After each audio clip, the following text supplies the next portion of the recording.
அதானியும், அம்பானியும் வண்டி வண்டியா பணம் அனுப்புறாங்க. அதனாலதான் ராகுல் காந்தி அதானி, அம்பானிய பத்தி பேசுறத நிறுத்திக்கிட்டாரு அப்படின்னு மோடி சொல்லியிருக்காங்க.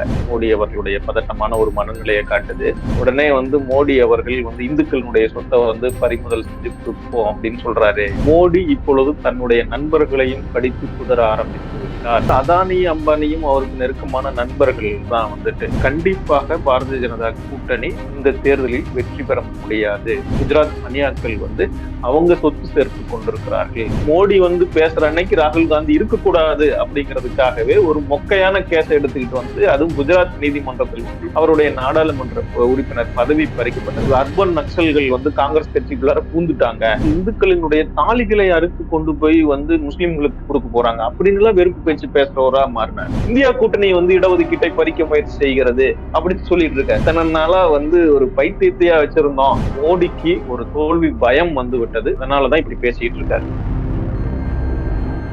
திராவிடம் முதல் வலைவலியினருக்கு வணக்கம். இன்றைய நம்ம நேர்காணலின் சிறப்பு விருந்தினர் தமிழ் காங்கிரஸ். வணக்கம் தோழர். வணக்கங்க. வணக்கம் தோழர். சமீபத்துல பாத்தீங்கன்னா மோடி தேர்தல் பிரச்சாரத்துல நிறைய உளறிட்டே இருக்காரு. ஒவ்வொரு சமயமா ஒவ்வொரு தேர்தலையும் ஒவ்வொரு மாநிலம் தேர்தல் பிரச்சாரம் போகும்போது அங்கங்க ஏதாவது ஒண்ணு பேசிக்கிட்டே இருக்காரு. காங்கிரஸ் கட்சி அதானி அம்பானி எவ்வளவு வாங்கினாங்க அப்படின்றத ராகுல் காந்தி பதிலளிக்கணும்னு சொல்லிட்டு மோடி அவர்கள் கேட்டிருக்காங்க. இதை எப்படி தோழர் நம்ம ஃபர்ஸ்ட் நம்ம பார்க்கலாம்? மோடி என்ன சொல்லியிருக்காருன்னா நேத்து பேசும்பொழுது என்ன சொல்லியிருக்காருன்னா, அதானியும் அம்பானியும் வண்டி வண்டியா பணம் அனுப்புறாங்க. அதனாலதான் ராகுல் காந்தி பேசுறத அதானி, அம்பானிய பத்தி பேசுறத நிறுத்திக்கிட்டாரு அப்படின்னு மோடி சொல்லியிருக்காங்க. சரிங்களா? இத பற்றி அவரு இப்படி சொல்றது இருக்கு இல்லையா, இந்த பேச்சே அவருடைய பதட்டமான மனநிலையை காட்டுது. மோடி அவர்களுடைய பதட்டமான ஒரு மனநிலையை காட்டுது. அவரு உடனே இப்ப இதுக்கு பலரும் எதிர்ப்பு தெரிவிச்சிருக்காங்க, கண்டனம் தெரிவிச்சிருக்காங்க, ரியாக்ட் பண்ணிருக்காங்க. அவருக்கு மோடிக்கு பதில் சொல்லியிருக்காங்க. ரொம்ப முக்கியமான ஒரு பதில் ராகுல் காந்தி சொல்லியிருக்காங்க. ராகுல் காந்தி என்ன சொல்லியிருக்காங்கன்னா, மோடி இப்படிதான் பணம் வாங்குறாரு போல இருக்கு. அததான் அவர் சொல்லி காட்டுறாரு. நாங்க தொடர்ச்சியா அதானி, அம்பானியை பற்றி நாங்க பேசியிருக்கோம். அதானி, அம்பானியினுடைய முறைகேடுகள் பற்றி நாங்க தொடர்ச்சியா பேசிட்டு இருக்கோம். அப்படி ஒரு முறைகேடாக அவங்க சேர்த்த சொத்துக்களை திரும்ப பறிமுதல் செய்து பொதுமக்களுக்கு திரும்ப வழங்குவோம் அப்படிங்கறத எங்களுடைய தேர்தல் அறிக்கையிலேயே நாங்க சுட்டி காட்டியிருக்கோம். நாங்க ஒன்னும் பேசாம இல்ல. நாங்க தொடர்ச்சியா பேசிட்டு தான் இருக்கோம். அதானி, அம்பானியினுடைய சொத்துக்களை அல்லது மோடிக்கு நெருக்கமாக இருக்கிற 25 கோடீஸ்வர நண்பர்களுடைய சொத்துக்களை, முறைகேடாக சேர்க்கப்பட்ட சொத்துக்களை நாங்கள் பறிமுதல் செய்து மக்களுக்கு கொடுப்போம் அப்படின்னு சொன்னா, உடனே மோடி அவர்கள் இந்துக்களுடைய சொத்தை பறிமுதல் செஞ்சு கொடுப்போம் அப்படின்னு சொல்றாரு. இப்படி மாற்றி மாற்றி பேசிக்கிட்டு இருக்காரு அவரு.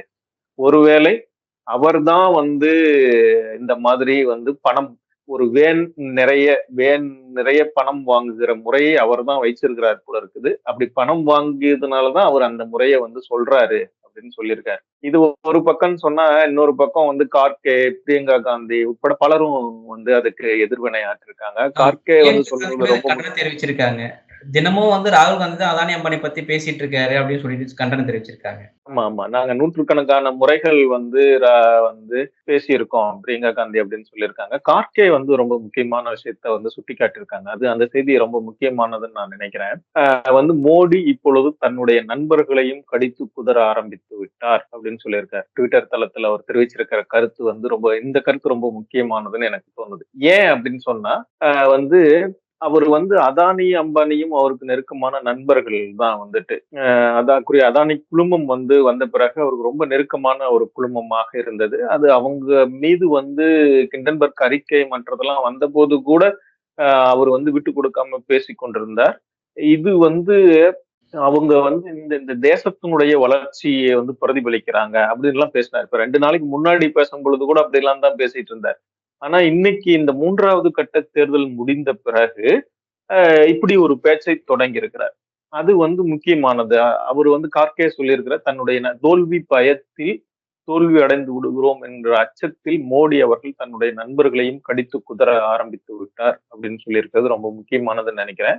யோகேந்திர யாதவ் இந்த 3வது கட்ட தேர்தல் முடிவு சொன்ன பிறகு, வெளிவந்த பிறகு நேற்று அவங்க ஒரு கட்டுரை பிரிண்ட் இணைய இதழுக்கு எழுதியிருக்காங்க. இந்த 3வது கட்ட தேர்தல் வாக்குப்பதிவு முடிவுக்கு பின்பு வந்து இருக்கிற நிலைமைகள் நமக்கு எதை காட்டுகிறது என்றால், கண்டிப்பாக பாரதிய ஜனதா கூட்டணி இந்த தேர்தலில் வெற்றி பெற முடியாது.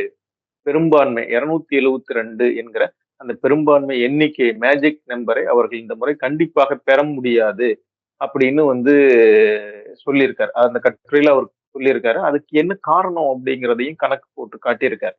இந்த இந்த 93 தொகுதிகள்ல ஏற்கனவே அவங்க 80 இடங்கள் பெற்றிருக்கிறாங்க.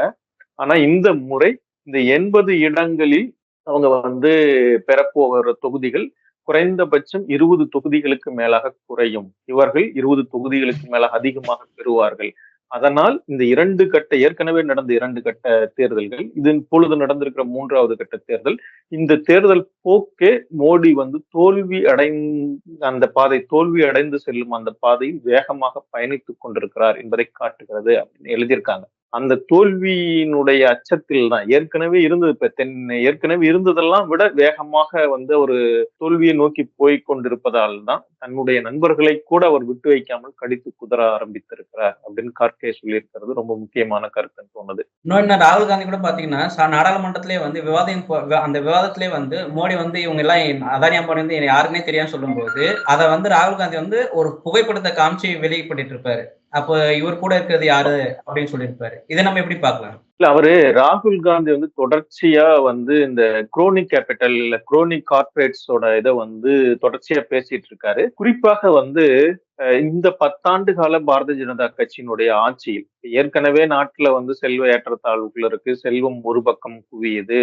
பணக்காரர்கள் ஒரு சில வகுப்பார் மட்டும் அதிகமாக அவர்களிடம் செல்வம் குவிந்து கொண்டிருப்பதெல்லாம் ரொம்ப பழைய பிரச்சனைகள் தான். ஆனா இந்த 10 ஆண்டுகள்ல தாமஸ் பிக்கேடி உட்பட பல ஏற்றத்தாழ்வுகளை பற்றி ஆராய்ச்சி செய்யற அறிஞர்கள் என்ன பண்ணிருக்காங்கன்னா, இந்த 10 ஆண்டுகள்ல ஏற்றத்தாழ்வு இன்னும் ரொம்ப அதிகமா மாறி இருக்கு அப்படிங்கறத எடுத்து காட்டியிருக்காங்க. அவங்க சேகரித்த புள்ளி விவரங்கள், கணக்குகள் இதன் அடிப்படையில பார்க்க போனா கூட நாட்டினுடைய பாதிக்கும் மேலான செல்வத்தை 1% இருக்கக்கூடிய பெரும் பணக்காரர்கள் பனியாக்கள், பெரும் பனியாவை சேர்ந்த குஜராத் பனியாக்கள் அவங்க சொத்து சேர்த்து கொண்டிருக்கிறார்கள். நாட்டினுடைய பொது சொத்தை எடுத்துக்கொண்டு போய் அவங்க கையில கொடுக்குறாங்க. நமக்கு பல விஷயங்கள் ஏற்கனவே தெரிஞ்சதுதான். பொதுத்துறை நிறுவனங்களுடைய பங்கு, இப்ப ஒவ்வொரு அதானி நிறுவனத்துல இருக்கிற பங்குகளை எல்லாம் பொதுத்துறை நிறுவனங்களை வாங்க வைத்தார்கள். ஹிண்டன்பர்க் அறிக்கை வெளிவந்த பிறகு அவங்களுடைய மதிப்பு வீழ்ச்சி அடைவதை தடுத்து நிறுத்துவதற்காக அவங்களுடைய பங்குகளை எல்லாம் பொதுத்துறை நிறுவனங்கள் வாங்கி வச்சாங்க. அதே போலதான் அவங்களுக்கான முதலீட்டு கடன்களை பெரும் அளவுக்கு பொதுத்துறை நிறுவனங்கள் கொடுத்திருக்கிறாங்க. இந்த மாதிரியான ஒரு சந்தர்ப்பத்துல அவர் தொடர்ச்சியா இந்த 10 ஆண்டுகள் ஆட்சியில ராகுல் காந்தி தொடர்ச்சியா ஒரு விஷயத்த பேசிக்கிட்டு வராருன்னு சொன்னா, இந்த நிறுவனங்கள் இந்த முறைகேடாக சொத்து சேர்த்து கொண்டிருக்கிற கார்ப்பரேட்டுகள் பொது வளத்தை அதிகமாக தன்னுடைய நண்பர் என்பதால் அவர்களுக்கு முறைகேடாக கொடுக்கக்கூடிய முறையை அவர் தொடர்ச்சியா கண்டிச்சிருக்காரு. எலக்ட்ரல் பாண்ட் விஷயத்திலையும் அதை தொடர்ச்சியா அவர் கண்டிச்சிருக்காரு. எல்லா நேரங்கள்லயும் அதை கண்டிக்கிற அவர் நாடாளுமன்றத்திலையும் பேசினாரு. நாடாளுமன்றத்துல பேசும் பொழுது அவருடைய நாடாளுமன்ற உறுப்பினர் பதவியே பறிக்கப்பட்டது. ஏன் அப்படின்னு சொன்னா இவர் மோடிக்கு எதிராக நாடாளுமன்றத்துல பேசுனதுனால, பதிலளிக்க முடியாதனால, மோடி பேசுற அன்னைக்கு ராகுல் காந்தி இருக்கக்கூடாது அப்படிங்கிறதுக்காகவே ஒரு மொக்கையான கேஸ எடுத்துக்கிட்டு அதுவும் குஜராத் நீதிமன்றத்தில் ஒன்று, கீழமர்வு நீதிமன்றத்துல ஒண்ணுல அவர் மேல அவர் சமூகத்தை அவதூறாக பேசினார் அப்படின்னு சொல்லி அவருடைய நாடாளுமன்ற உறுப்பினர் பதவி பறிக்கப்பட்டது. அது பின்னாடி மேல்முறையீட்டுக்கு போய் அது நிக்கல. அதுக்கு பிறகு அவரு திரும்பவும் நாடாளுமன்ற உறுப்பினராக அங்க போய் பேசினார்.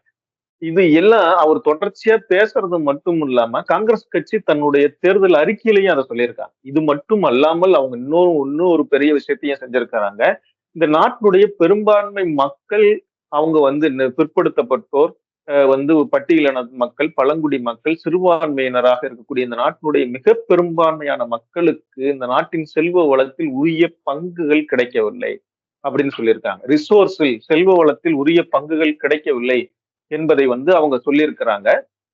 இதன் விளைவா அதுக்கு எதிராக தான் இந்த பொது வளங்களை நாங்கள் பகிர்ந்து கொடுப்போம் அப்படிங்கிறதையும் அவங்க சொன்னாங்க. இப்படி சொன்ன உடனே என்ன நடந்துச்சு அப்படின்னு கேட்டா, உடனே இந்த தேர்தல்ல தேர்தல் இப்படி காங்கிரஸ் கட்சி ஒரு தேர்தல் அறிக்கை வெளியிட்டு இருக்கிறது அப்படின்னு சொன்ன உடனேயே பாரதிய ஜனதா கட்சியும் பிரதமர் மோடி அவர்களும் அமித்ஷா அவர்களும் அவருடைய கூட்டாளிகள் என்ன சொன்னாங்கன்னா, இதுல எல்லாம் இப்போ வந்து முஸ்லீம் லீக்குடைய முத்திரை பதிந்திருக்கிறது அப்படின்னு பேச தொடங்கினாங்க. அதுக்கப்புறம் என்ன சொன்னாங்க, இதுல எல்லாம் வந்து அர்பன் நக்சல்கள் வந்து காங்கிரஸ் கட்சிக்குள்ளார பூந்துட்டாங்க, அதனால இப்படி வந்து அவங்க பண்ணிக்கிட்டு இருக்காங்க அப்படின்னு சொன்னாங்க.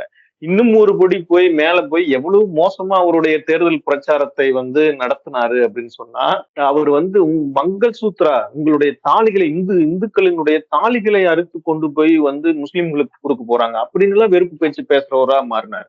அதையும் கடந்து பனஸ்கந்தா மாவட்டத்துல போய் அங்க வந்து மக்கள் வந்து எருமை மாடுகளை தான் அதிகமா வளர்க்குறாங்கன்னு தெரிஞ்ச உடனே உங்க 2 எருமை மாட்டுல ஒரு எருமை மாட்டை புடிச்சுக்கிட்டு போயிருவாங்க அப்படின்னு எல்லாம் பேசினார். பழங்குடி மக்கள் கிட்ட போய் உங்களுடைய சொத்துக்களை எல்லாம் காங்கிரஸ் கட்சி வந்தா பறிமுதல் செஞ்சுட்டு போயிரும். இன்னும் பெரும்பாலான இடங்கள்ல வந்து ஓபிசிகளையும் வந்து எஸ்சி வந்து எஸ்டி மக்கள் கிட்ட போய் இந்த பழங்குடி மக்கள் பிற்படுத்தப்பட்டோர் மக்கள் கிட்ட போய் பேசும் பொழுது உங்களுடைய இடஒதுக்கீட்டை பறித்து முஸ்லிம்களுக்கு கொடுக்க போறாங்க, அவங்களுடைய வாக்கு வங்கிகளுக்கு கொடுக்க போறாங்க அப்படின்னு எல்லாம் பேசினார். இப்படி தொடர்ச்சியா பேசிக்கிட்டு இருக்கிற இதுக்கு எதிராக காங்கிரஸ் கட்சி தொடர்ச்சியா சொன்ன ஒரு விஷயம் வந்து நாங்கள் வந்து மோடி அவர்கள் அவருடைய 25 நண்பர்களை கோடீஸ்வரர்களாக மாற்றியிருக்கிறார், நாங்கள் வந்தால் வந்து 100 கோடி மக்களை லட்சாதிபதிகளாக மாற்றுவோம் அப்படின்னு சொன்னாங்க. ஏன்னா அவங்களுடைய அந்த மகாலட்சுமி திட்டம் வந்து ஒவ்வொரு குடும்பத்துக்கும் 1 லட்சம் ரூபாய் கொண்டு போய் கொடுக்கறது தான். அவங்களுடைய தேர்தல் அறிக்கையை தான் திரும்ப திரும்ப திரும்ப மக்கள் மத்தியில எடுத்து பேசினாங்க. மோடிக்கு வந்து அது மேலும் மேலும் அவர் வந்து எவ்வளவுக்கு எவ்வளவு வெறுப்பு பேச்சு பேசுறாரோ இதையெல்லாம் கடந்து இந்த நாடு எப்படி இருக்குது, இந்த நாட்டினுடைய வளர்ச்சி எப்படி ஒரு சில கார்ப்பரேட்டுகள் குரோனி கார்ப்பரேட்டுகளுக்கானதாக மாற்றப்பட்டிருக்கிறது இந்த ஆட்சி. அதற்கு பதிலாக நாங்கள் ஆட்சிக்கு வந்தால் இந்த நாட்டில் இருக்கிற பெரும்பான்மையான மக்களுக்கு உரிய பிரதிநிதித்துவம் கல்வியில், வேலை வாய்ப்பில், வாழ்க்கை முன்னேற்றத்தில் நாங்கள் கொண்டு வருவோம் அப்படின்னு வந்து அவர் பேசினார். அந்த பேச்சு வந்து இன்னைக்கு எடுபட்டு இருக்குது. காங்கிரஸ் கட்சி பேசின பேச்சு பொதுமக்கள் மத்தியிலையும் மக்கள் மத்தியிலையும் அவங்களுடைய செவிகளுக்கு ஈர்த்து இருக்கிறது, அவங்க மனதை வந்து மாற்றி இருக்கிறது. அதனாலதான் வந்து இந்த வாக்குப்பதிவுகள் வாக்கு தேர்தல் 2ஆம் கட்ட 3ஆம் கட்ட வாக்குப்பதிவுகள் நடந்து முடிஞ்ச உடனே மோடி இன்னும் அவர் வந்து எவ்வளவுக்கு எவ்வளவு மோசமா போய் பேச முடியுமோ அவ்வளவுக்கு அவ்வளவு மோசமா போய் பேசுறாரு. அதுக்கு வந்து அவங்க சொல்லக்கூடிய காரணம் எல்லாம் என்ன சொல்றாங்கன்னு சொன்னா வந்து இவங்க மோசமா அதுதான் எங்களுடைய தேர்தல் உத்தி அப்படின்னு சொல்லிட்டு இருக்காங்க. எங்களுடைய வந்து பிரதமர் வந்து எங்களை பத்தி தவறா குற்றம் சொன்னதுனால இதெல்லாம் சொல்லிக்கிட்டு இருக்காரு அப்படின்னு சொல்றாங்க. ஆனா உண்மையான காரணம் மோடிக்கு ஒரு தோல்வி பயம் வந்து விட்டது, அதனாலதான் இப்படி பேசிக்கிட்டு இருக்காரு. இப்ப நீங்க சொன்ன மாதிரி தோல்வி பயம் வந்துருச்சுன்னு சொல்றீங்க இல்லையா? மோடி ஆட்சியில தான் வந்து 1600 கோடி, அதாவது அதானி அம்பானியோட கடன் வந்து தள்ளுபடி செய்யப்பட்டது.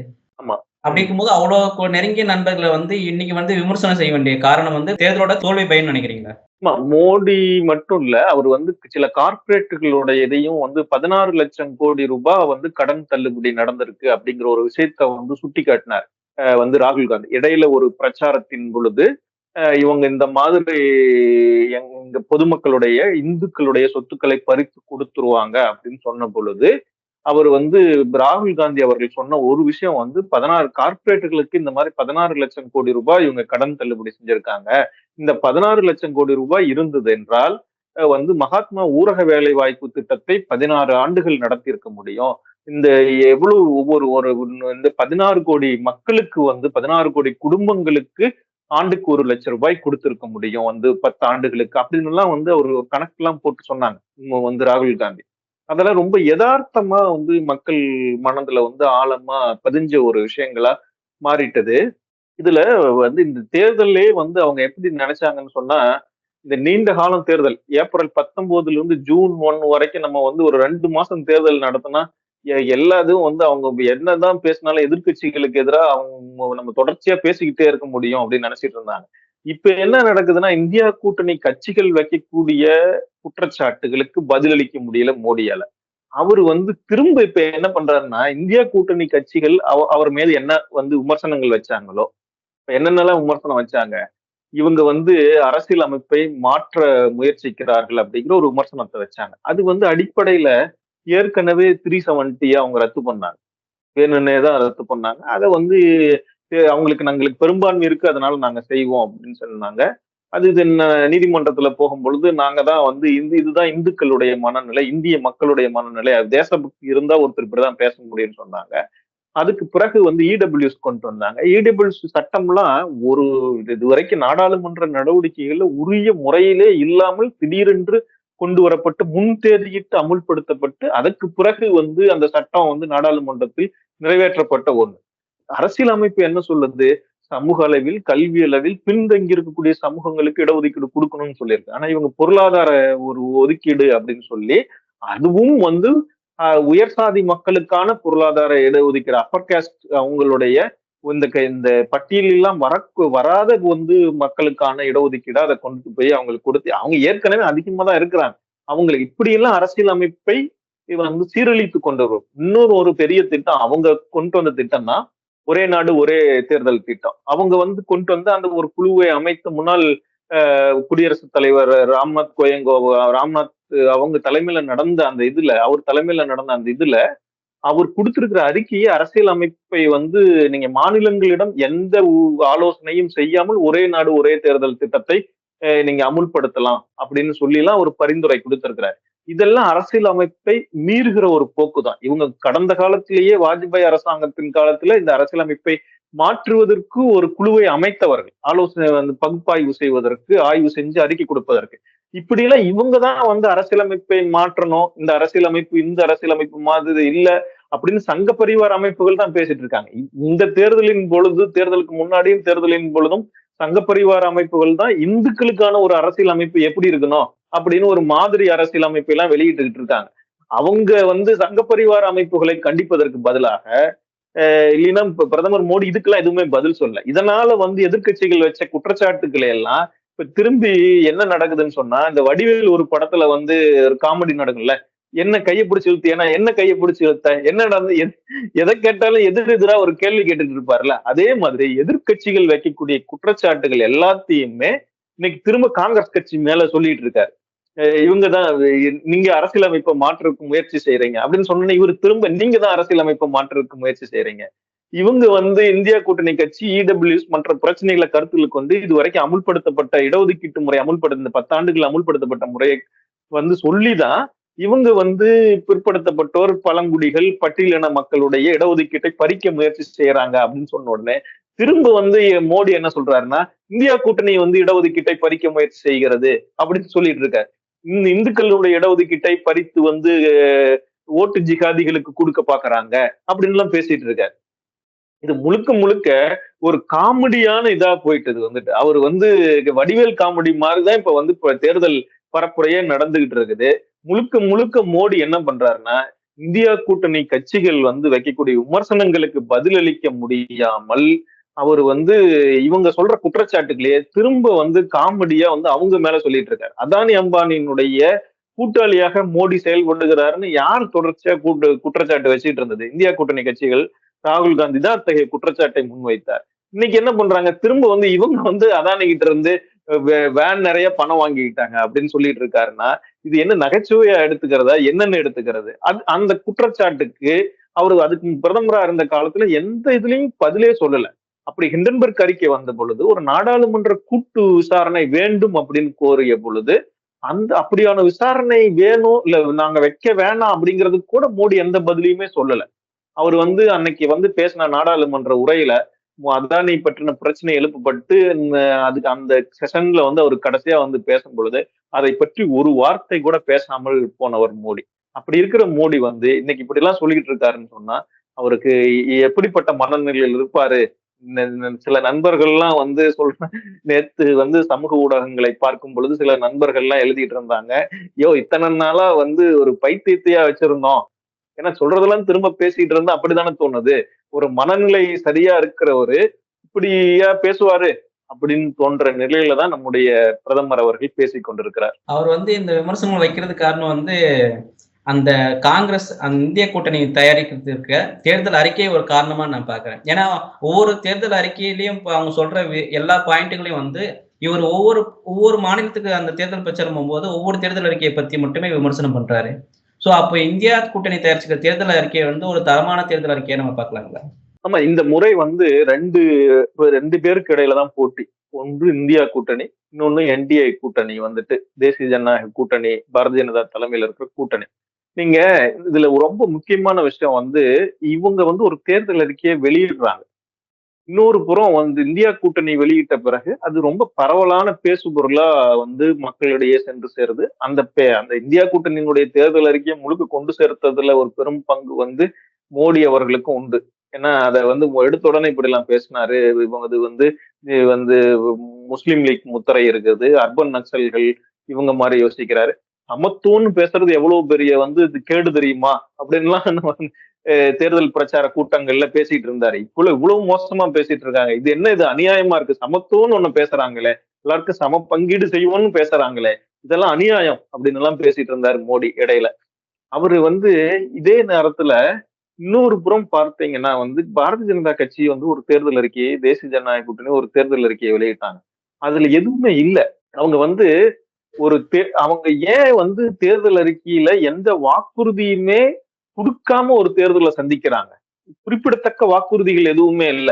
இந்த வள்ளுவருக்கு சிலை வைப்போம் அப்படி இப்படின்னு இந்த சும்மா வந்து ஜால்ஜாப்பான வாக்குறுதிகள் மட்டும்தான் இருக்குதே ஒழிய, அதுல வேற எதுவும் உருப்படியான வாக்குறுதிகள், மக்கள் நலத்திட்டங்கள் பற்றிய அறிவிப்புகள், நாங்க இதை வந்தா செய்வோம், 10 ஆண்டுகள்ல இதை செஞ்சிருக்கிறோம்னு சொல்ல, இதுக்கு மேல வந்தா இதை செய்வோம் அப்படின்னு சொல்லல. எப்படி இருக்குது அப்படின்னு சொன்னா, பாரதிய ஜனதா கட்சி வழக்கம் போல வந்து வளர்ச்சி எங்க அப்படின்னு சொன்னா, வந்து இப்ப தமிழ்நாட்டுக்காரங்க கிட்ட உத்தரப்பிரதேசத்துல வளர்ச்சி பயங்கரமா இருக்குது அப்படின்னு சொல்றாங்க. உத்தரப்பிரதேசத்துக்காரங்க கிட்ட கேட்டாங்கன்னா, நாங்க எல்லையில ரொம்ப வலுவான பாதுகாப்போடு இருக்கோம், பாதுகாப்பு அரண்களை உருவாக்கி இருக்கிறோம் அப்படின்னு கேக்குறாங்க. எல்லைப்புறத்துல இருக்கிற மாநிலங்கள் வந்து என்னப்பா இப்படி எங்க ஊரெல்லாம் வந்து சீனாக்காரன் எங்களோடதுன்னு சொல்லிக்கிறானே அப்படின்னு சொன்னா சீனாவை பத்தி வாயவே திறக்கிறது. இப்படித்தான் வந்து அவங்களுடைய பாரதிய ஜனதா கட்சியினுடைய பேசுகிற முறை, சிந்திக்கிற முறை, மக்கள் கிட்ட தேர்தல் பிரச்சாரமே அப்படிதான் இருக்கு. அவங்க எந்த வாக்குறுதியுமே கொடுக்கல. 2014ஆம் ஆண்டு ஆட்சிக்கு வந்த உடனே அவங்க சொன்னது என்ன சொன்னாங்கன்னா, 2025ஆம் ஆண்டில் நாங்க வந்து நாட்டை வந்து ஒரு வல்லரசா மாற்றிடுவோம் அப்படின்னு சொன்னாங்க. சரி, அப்புறம் 2019ல திரும்ப வந்து ஆட்சிக்கு வந்தாங்க. 2047 ஒரு இலக்கா வச்சுக்கிட்டாங்க. 2025க்கு பதிலா 2047ல நாங்க இதெல்லாம் செஞ்சு இதெல்லாம் மாற்றிடுவோம், அதை செஞ்சிருவோம், இதை செஞ்சிருவோம்னு சொன்னாங்க. மோடி இப்ப தேர்தலையும் வந்து பேசும் பொழுது அடுத்த 1000 ஆண்டுகளுக்கு நாங்க இதெல்லாம் செய்ய போறோம், அதெல்லாம் செய்ய போறோம்னு தான் சொல்லிக்கிட்டு இருக்காரு இல்லையா. அடுத்த 5 ஆண்டுகள் என்னங்க செய்ய போறீங்க அப்படிங்கிறது ஒரு பதிலும் வந்து அவரிடம் இல்லை. இந்த தேர்தல் பற்றி அவங்களுடைய போக்கே வந்து வலதுசாரிகளுடைய போக்கே எப்படி இருக்குதுன்னு சொன்னா, எதுக்கு மக்களுக்கு வாக்குறுதி கொடுத்து நான் தேர்தலில் வாக்கு வாங்கணும், எதுக்கு நான் உங்களுக்கு வந்து வாக்குறுதி கொடுக்கணும் அப்படிங்கிற மனநிலையில தான் அவங்க பேசுறாங்க இல்லையே. அவங்க மக்களுக்கு வாக்குறுதிகள் கொடுத்து நாங்க இந்த நாட்டுக்கு இன்னதை செய்ய போறோம் அப்படின்னு சொல்லி எந்த ஒரு இதையுமே அவங்க எந்த ஒரு தேர்தல் பிரச்சாரத்தையுமே முன்னெடுக்கல. அதுக்கு பதிலாக வெறுப்பு பேச்சுக்கள், வந்து வன்முறையை தூண்டுறது, இதுதான் அவங்க செஞ்சிருக்காங்க. நீங்க 3ஆம் கட்ட வாக்குப்பதிவின் பொழுது உத்தரப்பிரதேசத்தில் பல வாக்குச்சாவடிகளில் முஸ்லிம் மக்கள் வாக்களிக்க வரும் பொழுது வாக்குச்சாவடிகளை வரவிடாமல், அவங்க வந்து வாக்களிக்க விடாமல் துரத்தி அடிக்கப்பட்டதை காணொலிகளாக நீங்க பார்த்திருக்கலாம், நம்முடைய வாசகர்கள் பார்த்திருக்கலாம். இதுக்கெல்லாம் என்ன காரணம் அப்படின்னு சொன்னா, மோடியினுடைய பேச்சுக்கள் தான் காரணம். இதுக்கு அவரு தான் பொறுப்பேற்றுக் கொள்ளணும். இப்படியான ஒரு வன்முறையின் மூலமாக நம்ம வந்து ஏதாவது செஞ்சிட முடியுமா, வெற்றி பெற்ற விட முடியுமா அப்படின்னு வந்து அவர் முயற்சி செஞ்சு பார்க்கிறார்.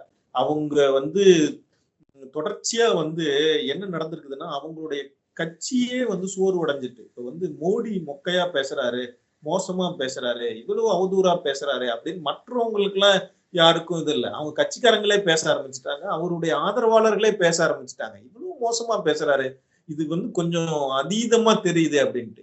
அவங்க கட்சியும் அவருடைய ஆதரவாளர்களுமே சோர்வடைந்து போய்விட்டார்கள். அவர்களை வந்து அணி திரட்டிக் கொள்வதற்காக தான் இவ்வளவு மோசமா பேசுறாரு, இவ்வளவு அபாண்டமா பேசுறாரு, இவ்வளவு பொய்யாக பேசுகிறார், எந்த ஒரு தர்க்கமும் இல்லாமல் எடுத்தோம் கவிழ்த்தோம் என்று பேசிக் கொண்டிருக்கிறார். ஆனால் இதுவும் கூட அவர்களை காப்பாற்ற போவதில்லை என்பதை தான் 3வது கட்ட வாக்குப்பதிவு நிறைவு நமக்கு காட்டுகிறது. விளையாட்டிலும் சிறுபான்மையிற்கு வந்து முன்னுரிமை அளிப்பதே வந்து காங்கிரஸ் கட்சியோட கொள்கையா இருக்கும் அப்படின்னு சொல்லியிருக்காங்க. அதுக்கு மோடி அவர்கள் என்ன சொல்றாங்கன்னா, காங்கிரஸ் ஆட்சி வந்தால் இந்திய கிரிக்கெட்டில் யார் இருக்க வேண்டும் என்பதை இந்து மத அடிப்படையில் முடிவு செய்வார்களா அப்படின்னு சொல்லிட்டு இவர் விமர்சனம் பண்றாரு. இல்ல, அவங்க இந்த பிரச்சனையும் கூட எடுத்துக்குங்க. அவங்க வந்து எல்லாரும் கிரிக்கெட்ல இடம் பெறணும் அப்படின்னு சொல்றாங்க. இப்போ இந்த இடஒதுக்கீடு பற்றின பிரச்சனை வந்த பொழுது லல்லு வந்து ஒரு கருத்து சொன்னார் வந்துட்டு. அவர் என்ன சொன்னாருன்னா, முஸ்லிம் மக்களுக்கும் உரிய பங்கீடு கொடுக்கணும் அப்படின்னு சொன்னாங்க. அதை உடனே பாருங்க, நாங்க சொல்லிக்கிட்டு இருக்கோம் பாருங்க, அதே மாதிரி இந்தியா கூட்டணியில இருந்து ஒரு தலைவர் பேசிட்டாரு அப்படின்னு சொன்ன பொழுது லல்லு ஒன்றும் பதட்டப்படாம தான் பதில் சொன்னார். என்ன இது வந்து அறிவு கிட்டத்தனமா பேசிட்டு இருக்கீங்க. அவங்களுக்கு வந்து இப்ப ஏற்கனவே சச்சார் கமிட்டி போட்டாங்க. அவங்க வளர்ச்சி அடையல, பின்தங்கி இருக்கிறாங்க. பின்தங்கி இருக்கிற ஒரு சமூகம் என்ற அடிப்படையில அவங்களுக்கு உரிய இடஒதுக்கீடு மத்தத வழங்கணும் அப்படின்னு சொல்லியிருக்கு. அரசியலமைப்பு மத அடிப்படையில வழங்க சொல்லல. ஆனா அவங்க சமூக பொருளாதார கல்வி நிலைமைகள்ல பின்தங்கி இருக்கிறாங்க அப்படின்னு சொன்னா அவங்களுக்கு உரிய வந்து வகைகள்ல முன்னேறுவதற்கு உதவி செய்யணும்னு சொல்லியிருக்கு. அந்த அடிப்படையில் தான் சொல்றேன். நான் வந்து மோடியை விட மூத்தவன், எனக்கு அரசியல் சட்டம் தெரியும், இந்த நாட்டுல ஆட்சியாளனா இருந்திருக்கேன், எனக்கு தெரியும், நாங்க தான் மண்டல் கமிஷனை வந்து அமுல்படுத்தணும் அப்படின்லாம் சொல்லிட்டு அவர் இதை சொல்லியிருக்காரு வந்துட்டு. அதுதான் அது போலதான் வந்து கிரிக்கெட்லயும் வந்து எல்லா மக்களும் எல்லோரும் இடம் பெறணும். இப்ப நம்ம ஊர் நடராஜன் இடம் பெறல அப்படிங்கறத பத்தி பல பேர் பேசுறாங்க வந்துட்டு. ஏன் அவர் இடம் பெறல, அவருடைய திறமைக்கு என்ன குறைச்சல் அப்படின்னு எல்லாம் கேட்கிறாங்க. கிரிக்கெட்டை தீர்மானிப்பவர்கள் ஒரு சில பேரா இருக்கிறாங்க. அது வந்து மோசமா இருக்குது. அதனால வந்து எல்லா மக்களும் பங்கு பெற வகையில அந்த குழுக்கள் மற்றதெல்லாம் மாற்றி அமைக்கப்படணும்னு காங்கிரஸ் கட்சி ஒரு இது சொன்னா, உடனே இவங்க அதையும் மத அடிப்படையில செய்ய போறாங்க அப்படின்னு சொல்றாங்க. இவங்களுக்கு ஏன் இந்துக்களுக்கு இந்து மக்கள்ல இருக்கிற ஒருத்தர், பிற்படுத்தப்பட்டவர், ஒரு பழங்குடி, ஒரு பட்டியலினத்தவர் எல்லாம் அதுல இடம்பெற முடியல அப்படின்னு கேட்டா இவங்க என்ன பதில் சொல்றாங்க? ஐயோ, மத அடிப்படையில் பிரிவினை செய்யறாங்க அப்படின்னு சொல்றாங்க. கேட்ட கேள்வி என்ன, சொல்ற பதில் என்ன? இதுதான் வந்து இந்துத்துவத்தினுடைய அரசியல் பேச்சு. இது நமக்கு பல காலமா இந்துத்துவவாதிகளா இருக்கிற நண்பர்களை சந்தித்தவர்கள் அவங்க எப்படி பேசுவாங்கன்னு பல பேருக்கும் தெரிஞ்சிருக்கும். ஆனா காலங்காலமா இப்படிதான் பேசிட்டு இருக்காங்க. ஒரு 10 ஆண்டுகள் ஆட்சியிலேயே இருந்துட்டாங்க. ஆட்சிக்கு வந்த பிறகும் நாட்டை இவ்வளவு வந்து சீர்கேடானதாக வந்து மாற்றி வைத்து விட்டு செல்கிறார்கள். 10 ஆண்டுகள் ஆட்சி செஞ்ச பிறகும் அவங்க எப்படி வந்து செய்ய போறோம் அப்படிங்கறத பத்தி எந்த இதுவுமே இல்லாம இருக்காங்க. இவ்வளவு நேரம் தங்கள் கருத்துக்களை மேலாக பதிவித்திருந்ததுக்கு ரொம்ப நன்றி தோழர். நன்றி. இந்த உரையாடல்ல கலந்துகிட்டதுக்கு, உங்களோட பேசுனதுல ரொம்ப மகிழ்ச்சி. நன்றி. இடதும் இல்லை வலதும் இல்லை, மையம் என்று குழப்பும் திரிபுவாதிகளின் உருட்டல்களுக்கு எதிராக சரியான திசை காட்டும் சிறந்த புத்தகம் நீங்கள் எந்த பக்கம். ஆசிரியர் தோழர் சுபவீரபாண்டியன். விலை ரூபாய் 70 மட்டும். புத்தகம் வாங்க திரையில் தெரியும் தொலைபேசி எண்களுக்கு தொடர்பு கொள்ளுங்கள். மேலும் கருஞ்சட்டை பதிப்பகத்தின் இணையதளத்துக்கு வாருங்கள்.